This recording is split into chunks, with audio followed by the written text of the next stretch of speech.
welcome to Little Hill Homestead. Today, I had a request from one of you guys to show you our recipe for our shepherd's pie. And the weather today was really crummy, and so I thought today is a good day for like a stick to your bones type of a meal. So today we're gonna make our shepherd's pie.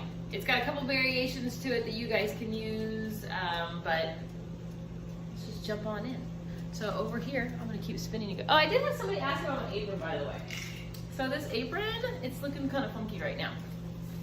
It's like one piece, and you can actually tie it in the back, or you can tie it in the front. I made it from some pattern. I can't remember the name of the pattern, but somebody asked about it, and you can't find it because I made it. Maybe I'll make some and throw them in the Etsy shop when I get 5 minutes of time. Probably not. Come on. Anyway, bringing it to my stove. Here we go. Boom. Okay, I have a pot of water over here. I have 2 pounds of these little yellow potatoes. They're actually like gold potatoes. They're just little. I'm gonna leave the skin on because we have a nifty little thing that takes the skin off. So I'm just gonna put our 2 pounds of potatoes into our boiling water and get those going. They should take like 10-15 minutes to be fully done. You guys get to see my microwave. This is my new microwave, isn't it pretty?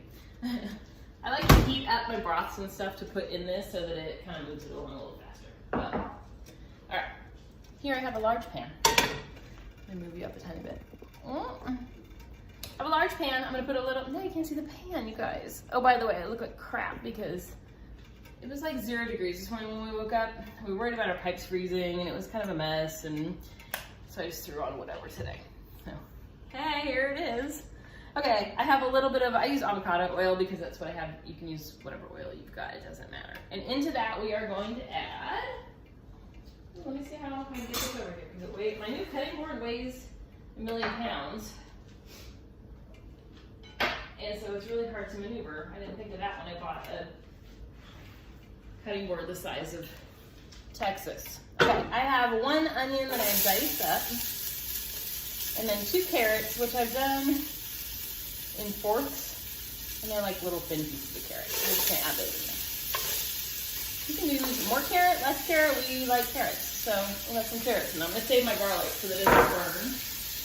The last thing I'm gonna throw in there is 1 cup. I use frozen peas, but I need them to defrost and kind of do their thing, so they're gonna go in there too.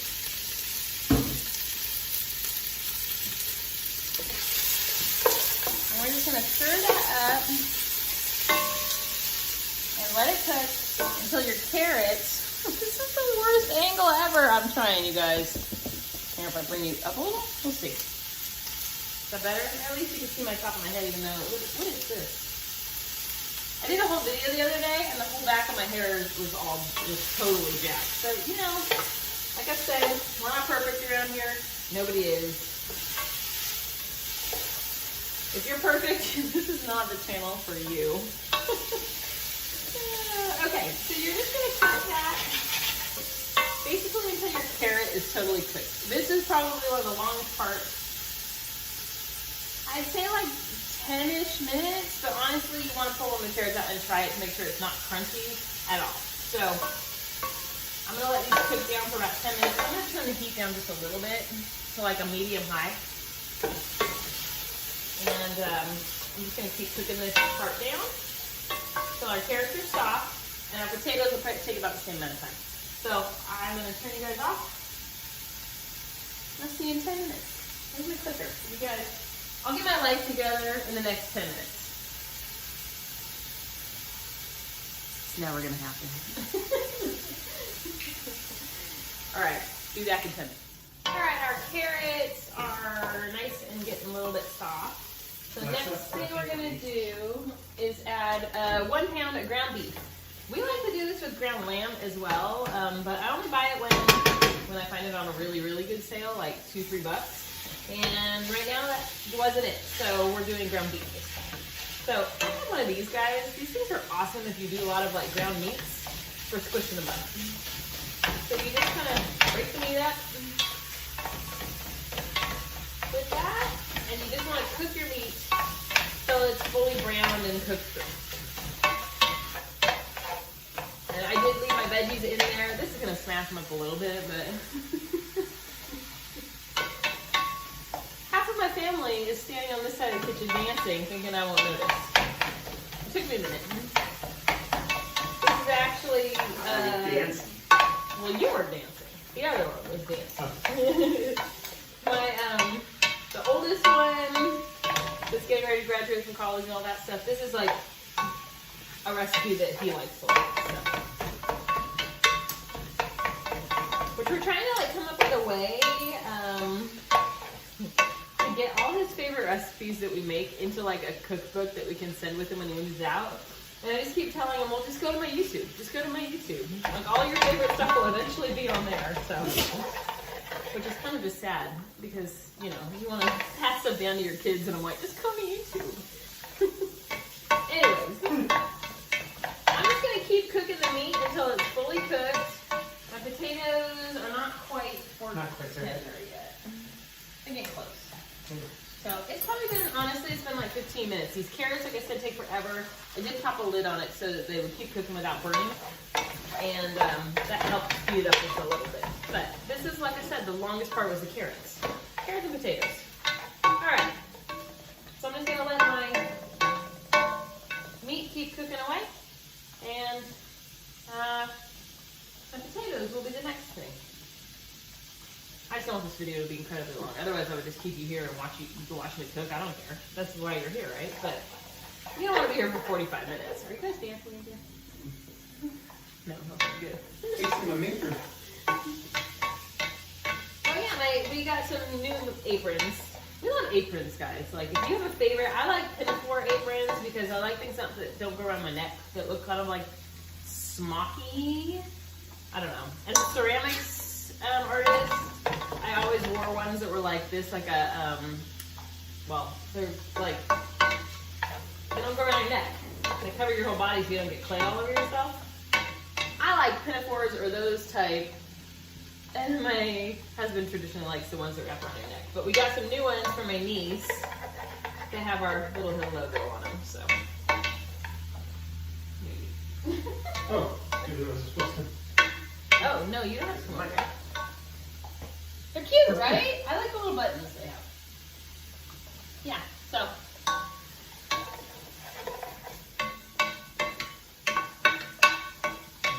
Alright, well, you guys ended up staying with me the whole time while this ground up. I can't show you. Let's see if I can show you that. You see it? It's just like a ground mixture now.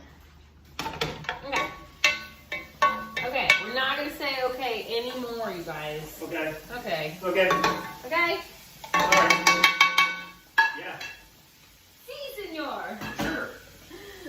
Aye, aye, Captain. Alrighty. Alrighty then. Oh yeah. Nice too. This is my favorite one. Your arm through the hole. Oh, I don't want to. I like the leather on this one and the little clasp. That one's just from Amazon. But they're like canvasy. Now, okay, I will tell you my weird pet peeve. A lot of people right now like linen aprons, and linen gets better with time.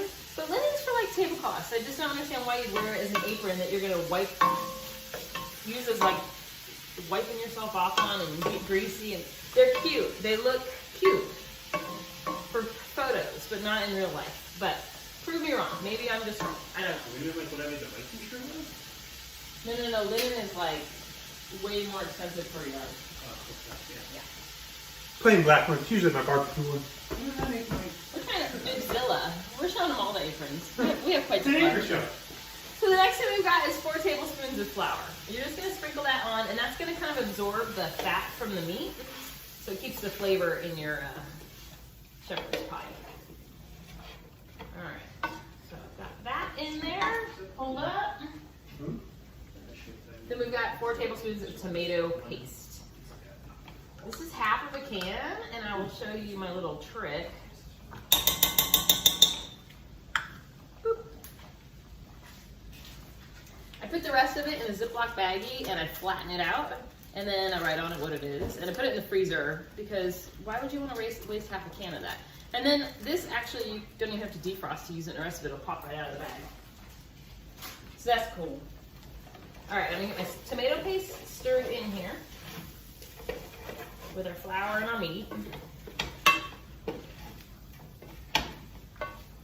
And it does become like a weird little paste, but that's kind of what we're aiming for here, is to get our filling nice and delicious.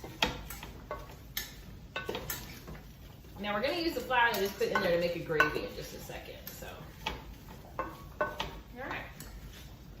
Next thing we need, oh shoot, I forgot our garlic, you guys, but that's okay, you can go in now. I totally forgot. We're gonna put a couple cloves of garlic. Couple more. Couple more minutes on the taters? Yeah, just go. All right, we got 2 garlic cloves that we minced up. Nice and sink. And we're gonna stir that in. My bad on that one. That should have gone in right before the flour with the meat. But my cutting board was like not where I saw it. It was where I saw it. I lied. I just forgot.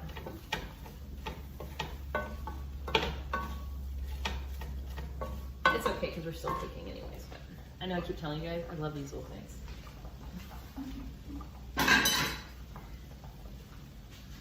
All right.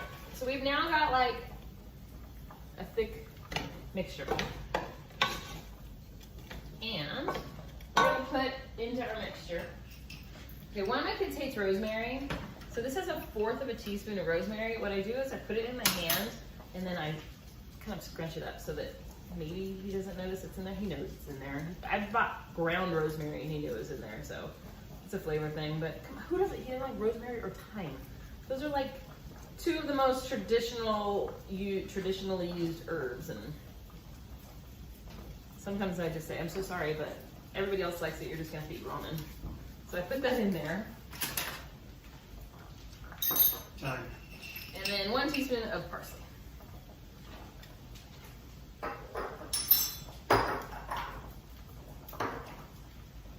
Last thing, I have 2.5 cups of, you can use beef stock. I didn't have any beef stock, so I used bouillon cubes. We're just gonna pour that in there. And this is what's gonna make like that gravy. With that, it's gonna mix with the flour and become this deliciousness.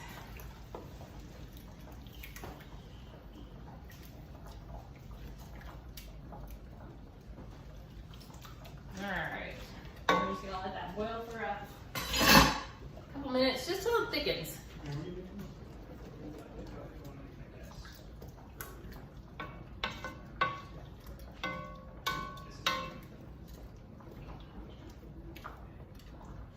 Let me show you the consistency of this really quick. So you see it's kind of soupy and it'll thicken up as it cooks, but that's our shepherd's pie filling. If you want to do a little bit of wine in it, you totally can. I would do 2 cups of beef broth and 1/2 cup of a red wine, but we don't drink wine. So we've eliminated that from our recipe. And I should say, if you don't like carrots or you don't like peas, use whatever you do like. You want to put corn in here, green beans. I mean, I think a lot of people like celery. We're just not big fans of celery, so I just don't put that in it. But kind of use the veggies that you like. So we do peas and carrots. You could do lima beans. I mean, switch it up. You basically, it's 2 cups of veggies, whatever you decide. And they can be frozen. Okay, so that is pretty much it for our filling. I'm just trying to bring it to a boil just so it thickens up just a tiny, tiny little bit. And then our potatoes should be just about done, and I'll show you that. So basically we're making a mashed potato that goes on top of this, but it has cheese and cream cheese and some awesome stuff in it. And it's similar to our basic mashed potatoes that we make all the time for dinner, but we put it on top of our shepherd's pie. So I'm gonna let this just thicken up just a little bit more, and then I'm gonna get the potatoes ready to show you the next step. So, hang on. Maybe. Oh gosh, you guys, this thing goes like, anyways, enough about the remote. We are back. All right, guys, we have you back to our island now. I wanted to show you this thing. Where do we get this? They sell them at antique stores. We've seen them at estate sales. I've seen them, I mean, they sell them new, but basically it's this like, they're awesome for making jellies and jams and tomato sauces and stuff. Comes in 2 parts, and it has this like masher. It makes the best mashed potatoes though. We kind of figured that out, so it... Words are hard. Words are really hard, guys. You don't have to de-skin them, peel them. You don't. Personally, it's a little easier for me if I de-skin russets to do this part because the skin's make it a little tougher. He said de-skin too, you guys. Peel. Is that the word? Peel. Peel. It's fine. Well, we got this little tool that fits perfectly in here, and I put about half the potatoes in here so far. And you just kind of mash it around the side. And you'll see here in a second. Oh, well, it's already started. Here, you just throw it out of the hole, apparently. You just spin this part in the circle. Now, we used to use just a regular masher, but our oldest one, which is why I wasn't around earlier, like the... He's planning out with this CAD program to build himself a huge desk to work at. And I'm in the other room on Excel planning out the archway, what's it called? A garden arbor. The garden arbor that we're going to put in maybe this weekend that we already started on. I want our garden. Doing I tried to put that in twice and it's not going in there. So, our garden, we have a little gate when you walk into it. But I really want our green beans. We keep growing in the same spot. And we get really bad Japanese beetles because they're really close to lilies. So I wanted to move them farther into the garden, and we needed some kind of trellis. So I thought, oh, if we do a cool it's not an arch because it's going to be a square, rectangle, but we're going to make it, well, you guys know we're like super frugal, and so we had a jungle gym that fell a couple years ago, a tree fell on it. And we've used a lot of that wood to do projects around our homestead. Well, we're down to like the nitty gritty of this wood, and so we're going to rip it on our table saw to make this garden arbor. And it's going to be for the green beans to climb up this summer. Maybe cucumbers. I'm not really sure what's going to go on it, but I'm thinking green beans. So I don't know if we're going to grow cucumbers this year. We just don't use a ton of cucumbers, and you get so many. Yeah, we got our pickles for a couple years. Yeah, we're good on pickles. We just don't eat a lot of pickles. So we give a lot away. We give a lot away, which I love giving stuff away, but I also want to put the space in our garden. We could grow something that's coming else. through there like that? Yeah, just creams of potatoes. Perfect. So if you ever see one of these things, I think they do sell them still like online new. This is one, I think I paid $15 at an antique store for it. I saw one in an estate sale one time, but I didn't need a second one. But then the next morning I woke up and I was like, maybe I do need a second one. So I went back to get it, and there was a lady with it in her hand, and it was like, dang it. Now we see them everywhere. Now we see them everywhere. Yeah, you see them in antique stores all the time for like $20. So, but this thing is awesome for in the summer. We do our tomatoes, and you can de-skin the tomatoes for your tomato sauces and stuff. And then pomegranate jelly. Oh my gosh, this thing made that so much easier. So we use it way more than you would think. Anyways, you guys know we always have a rant in our video, and there it was. All right, I'm gonna turn you guys back around to the stove to show you how I make our mashed potatoes. And I'm gonna have to turn you guys off here because I don't know where my remote went. Okay, we're back at the stove. I have the same pot that we just did our potatoes in. I have not cleaned it. We're gonna put 4 tablespoons of butter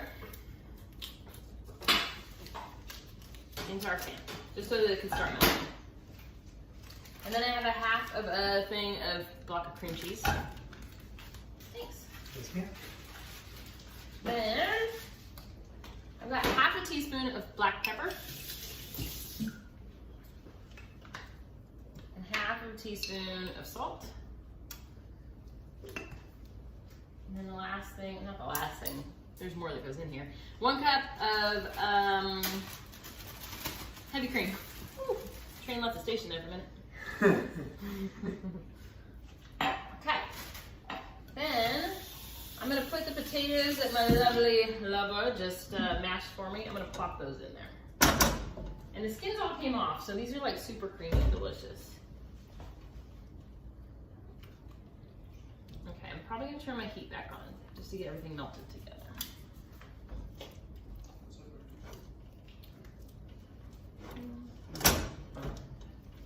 I did hit record, right? Yeah. We've done it the first time. Yep, those look good.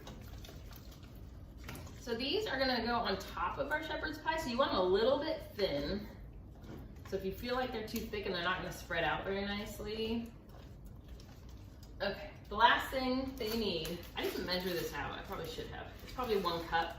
So the original way we usually make these is with 1.5 cups of Gruyere cheese. And honestly, the best price on Gruyere cheese? Walmart. They have it over like near the fruit and vegetables, like in the deli section. It's a little block, it's like $2 and change. And it really grates much easier too. We bought some at Kroger in a few different places. The And Kroger one was one like... from Walmart is just, I don't know, it's creamier. Mm-hmm. Yeah. The one from Kroger was like almost Parmesan-y, so it's really hard to grate. This, however, is a Parmigiano Reggiano that we had left over. We're trying to use up, or Pecorino Gourmand. It's some cheese. It's 1 cup of that. We tried it. We actually had mashed potatoes a couple days ago with it, and it was Fantastic. perfect. So we're gonna put that in there. And then you're just gonna kind of stir this together until everything is incorporated. Your butter melts, your cream cheese should mash in pretty easily.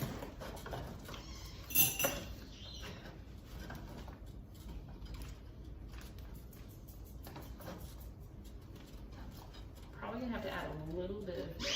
Okay. Thanks. I love my sous chef. He's the best. Yes, ma'am. I'm just gonna add a splash of that. And that's only because they're gonna have to be spread out onto our mixture. So, by the way, our oven, I'm starting to preheat at 375. Okay. Yes. All right. Let me show you the consistency of these bad boys. Whoop. Okay, can you see in the pot? See, they're like creamy, but they're like just thin enough that I'll be able to spread them out. Bam. Okay, I'm gonna bring you over here now. Up close and personal. Boom. Oh yes, I'm drinking a Propel. We eat no processed foods except Propel. I have a 9x13 pan. I didn't grease it or anything. This is what it is, and I'm gonna plop our filling. This is the meat mixture we did into our pan. Sometimes it's runnier than others. I don't know why. And then I'm right here. I'm always nearby. Just yeah. Okay, we have our potatoes.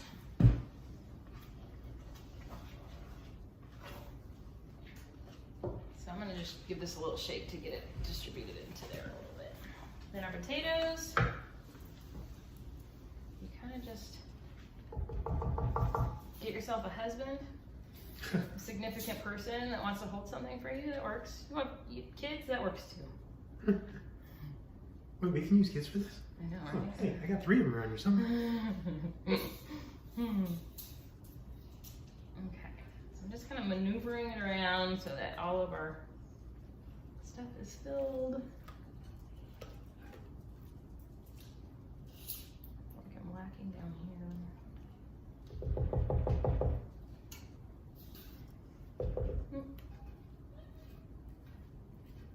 Yep. Oh, yeah. Okay, All right. then I just take the spatula, the child cheater, and maneuver it around just a little bit to get our potatoes spread out perfectly. You don't want just like heavy amounts in one spot and then nothing in another. Like a glove, y'all. Right. Bam. There it is. Bam. Got it. Okay, I'm gonna lick my fingers. Shh, don't tell. So, this is the one I licked. I didn't touch anything with it. There's your meat and potatoes mixture. We're gonna pop that in our 375-degree oven for 20 to 30 minutes. You want the tops to just get a little bit brown and bubbly. So it usually takes 20-25 minutes. So I'll bring you back, show you that in a minute. All right, it's time, y'all. Let me get this out of the oven for you. Woo. It's hot. So I learned the other day that if you put mascara on and then go right into your oven, it melts. Did you know that? It was not cute. It's been hours, so I'm just fine, but. All right. I'm not gonna tip it because it's really liquidy right now. So I'll bring you over to it, but. Boom. There she is. She's just getting brown on the top of the potatoes and Yes. Whoop. Setting you back down, y'all. Let me close the oven up. So this has to sit maybe 10 minutes to let it cool because right now it's like molten lava, and as it sits, it will firm up a little bit too. But we typically serve it in like a, you know, those like flat casserole bowls or like that shape. It's awesome in those because it kind of spreads out and then you can eat it within the next few minutes instead of it being molten lava. And then we're gonna serve ours. This is one of my beeswax wraps. These things are awesome, you guys. We kept a loaf of bread totally good for over a week, which for homemade bread is like kind of unheard of. And we're just gonna do some butter bread with it. This is our homemade sandwich loaf. We're just gonna do that with some either peanut butter or butter. And that's it. It's delicious. It's got all your veggies. It's got your meat, your potatoes, your stuffs. And we like it. I've tried it for you, but last time I did that, I think I had to spit something out. So let's not do that again. Anyways, this is our shepherd's pie. Like I said, it's supposed to be really cold again tonight. And so this is like one of our little comfort foods for cold nights. But that is that. And that is all from Little Hill Homestead. Hope you guys make it and I hope you enjoy it. Thanks for watching.